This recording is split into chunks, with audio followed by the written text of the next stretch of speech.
तो स्वागत है आपका हमारे YouTube चैनल स्मिथ सेन में। तो चलिए शुरू करते हैं एक और मज़ेदार वीडियो और देखते हैं आज हमारी थाली में क्या क्या चीज़ें हैं और आप वीडियो में एंड तक बने रहना। तो सबसे पहले है हमारे वेज पुलाव। आप लोग देख सकते हो कितने खिले खिले चावल है। उसके साथ है हमारी दाल तड़का जो चावल के साथ बेहतरीन लगती है। उसके साथ है सेव टमाटर की सब्जी।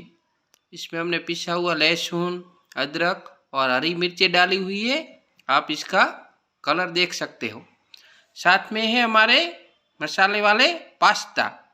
पास्ता को हमने पहले उबाल लिया था और उसमें सारे वेजिटेबल डाले हैं और उस पर से सारे मसाले डाले हुए हैं। आप लोग देख सकते हो पास्ता।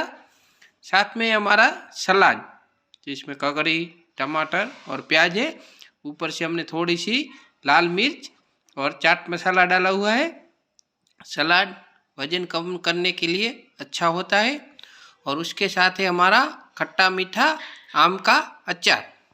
साथ में हमारी रोटी। तो ये है आज की हमारी थाली, आप लोग देख सकते हो। और अगर आप चैनल में नए हैं तो चैनल को सब्सक्राइब, वीडियो को लाइक और एक प्यारा सा कमेंट करना।